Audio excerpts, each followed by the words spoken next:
I'm Amber Rodriguez, hosting EWC Cultural News Today. I wanted to give you insight on a current issue involving the Native and Indigenous community and the United States Supreme Court with the federal case Howland v. Brackeen. In an attempt to adopt a Navajo and Cherokee boy with his half-sister, the Brackeens, a white Christian family in Texas, are challenging a law that's been in place since 1978 that governs Native children in state foster care. The Indian Child Welfare Act aims to prevent family separation among the Native community and prioritizes placing Native children into Native families and foster homes to reinforce the children's tribal identity and heritage. Take a look at these next pictures from the New York Times of the Brackeens family with the two children and the biological family. Note the difference between family culture and lifestyle. According to the New York Times, in 2018, a federal judge ruled in the Brackeens' favor, declaring that the Indian Child Welfare Act, was unconstitutional, in part, he said, because it was based on race. The case has made its way to the Supreme Court that will be heard in October of this year, but now it has been consolidated to several other cases brought by the state of Texas, Louisiana, Indiana, and individual plaintiffs with the same argument that the policy is race-based and discriminates against non-Native parents looking to adopt. Tribes defending ICWA and other supporters expressed placement preferences are political, not racial. They also expressed if ICWA is overturned, it will have a negative consequences for Native rights and contribute to assimilation of Native communities. The ruling could potentially change the protection for Native children and families with a law that's been in place for over 40 years. And the United States has had a long, dark history of disregard to the Native community, especially with family relationships and children. In 1879, the federal government created Indian boarding schools in which Native children undertook mass assimilation of their culture. Their hair was cut, their names were changed, their language was unspoken, and all customs were stripped. Reported years of physical, emotional, and sexual abuse, along with other horrific acts, resulted in the deaths of Native children. According to AP News, at least 500 children died at such schools, but that number is expected to reach the thousands or tens of thousands as more research is done. The United States isn't the only country at fault for its mistreatment of Native children.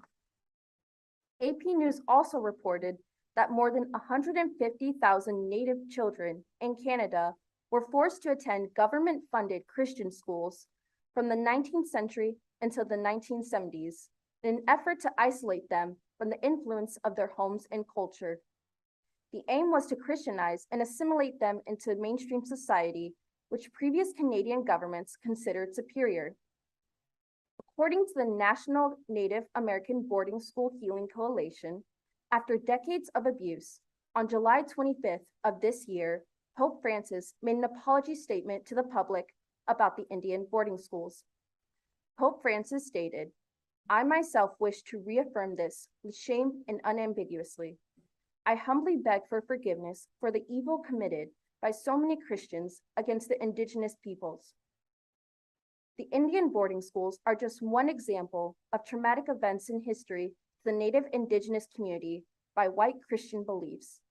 In addition to the Indian boarding schools, from 1958 to 1967, a federal program called the Indian Adoption Project promoted the adoption of Native children from Western states by non-Native adoptive families in the East. A press release in 1966 from the Bureau of Indian Affairs normalized the removal of Native children from their homes in this statement. 1 little, 2 little, 3 little Indians, and 206 more are brightening the homes and lives of 172 American families, mostly non-Indians who have taken the Indian wives as their own. Congress found between 25 to 35% of Native children around the country were being taken from their homes, and that 85 to 95% of those kids ended up in non-native homes or institutions. These statistics, along with the history of cultural genocide in Indian boarding schools, sparked ICWA to be formed in 1978 to recognize this mistreatment, abuse, and protect the best interests of Indian children by promoting the stability and security of tribes, Native families as well. Assimilation and cultural genocide is not a new concept to the Native and Indigenous people. Their communities are still healing from their tragic losses of this past. Their communities are still healing from the tragic losses of this past and its remnants today. Some non-Native people, like Pope Francis, are recognizing this dark history and the conversation of assimilation forced by white Christians.